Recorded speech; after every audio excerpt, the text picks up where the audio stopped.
Hello there. Hello there.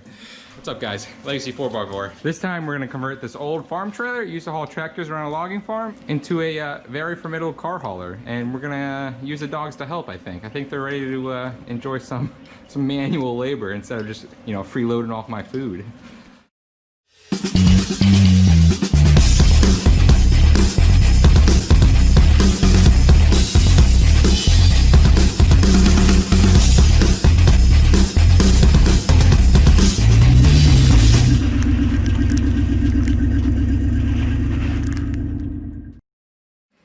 The first step for this one's going to be tearing it down, because we're going to do a complete rewire. We're going to do all new paint. We're going to do maintenance. We're going to add a toolbox. We're going to add ramps that fold into flat surfacing ramps. You'll see when that comes up. We're going to add some pretty cool ramps. And yeah, just, you know, general maintenance and general beefy buildup. So let's get to it. So I kind of forgot to record a little bit. This is the idea for the ramps that we came up with after staring at it for a little bit. All we did was add and gusset a flat bar on the outside a little bit higher than the lip so that there's room for the ramp to rotate. We used the old ramps that came with the trailer, obviously the ones that are dirty.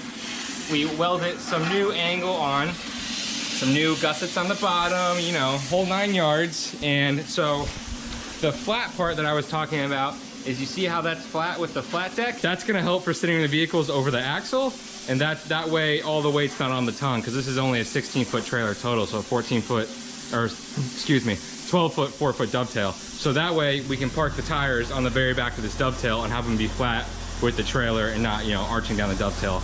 I don't think it's a bad thing to have them arching down the dovetail. It's just like, it looks sketchy to me, so I just didn't want it. So I built these wedge ramps. Oh, so yeah.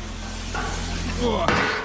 All they do, fold down. We use a little flat bar for the first one, and then we add angle for the next few steps. Coming up, the hinge is just some 2x2 triple pass welded on both sides to the ramps, and yeah, that's how she goes. So we're gonna go ahead and buzz this next ramp out.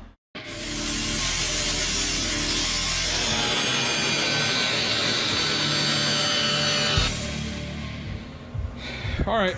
Got that one done early in the morning. Had to go refill the MIG bottle, so I had to run some errands first. But yep, that's how they turned out. They're both symmetrical. Like I said, there's big triple passes on the hinge, and everything else is fully welded. So full penetration, MIG 220, should be fine. Hopefully it doesn't crack under the first car that gets pulled up it, which will be the next project, which you guys will see in this video.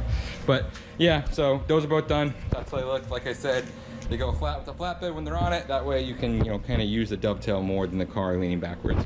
And so yeah, that was the whole idea of them. And also they just fold down, they stow like that. So, and they can, you know, oscillate back and forth. So you can have a super narrow car or a super wide car, like, you know, most of mine. So we're gonna move forward and weld some D-links in. I'm gonna do 5, one in each corner. I just fully welded the outside with the hot pass and the inside of that little bolt hole, and then ground it down so it's flat. Paint's gonna cover up all those blemishes, don't you worry. And yeah, one in that corner, one in that corner, 2 in the front corner, and 1 in the middle on that bar for a winch hookup. So gonna burn those in, and then I think I'm gonna have to remove all the wood and wire. So gotta remove the wood again. Pretty sick, pretty sick. Okay.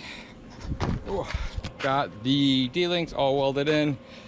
1 on that side, 1 on that side, 1 in the middle for a winch hookup. You know, nice and easy welds. And next thing I'm gonna do is make some fenders so it's actually legal. The only thing you need to have is, in Georgia, cover over the rearmost wheel to stop any practical projectiles that could be sung up.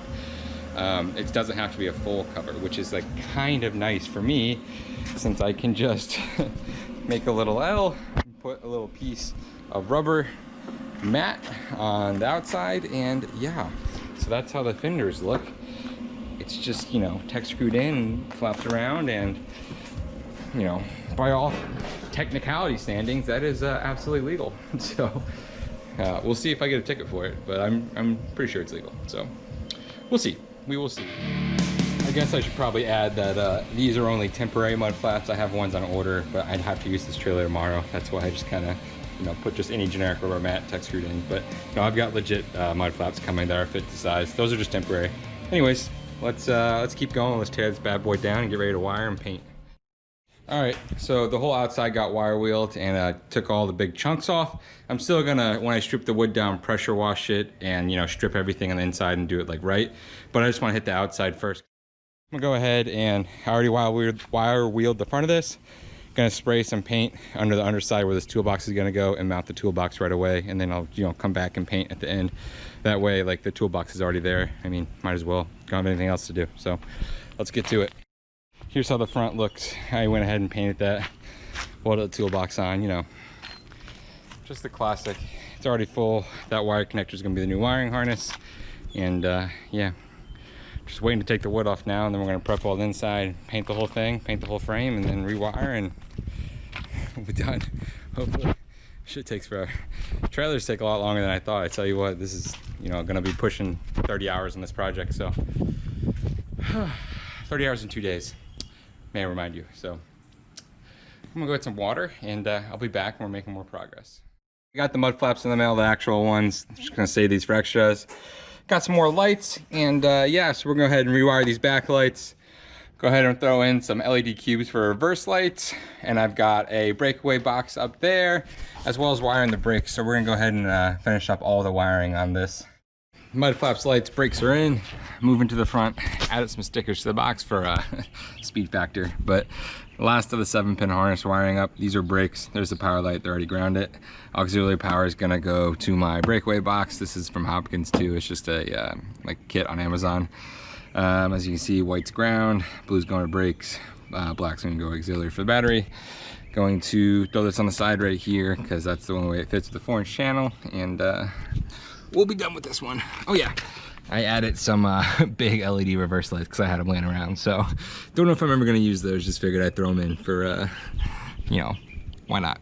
Hopefully I don't blind people, but we'll see. We shall see.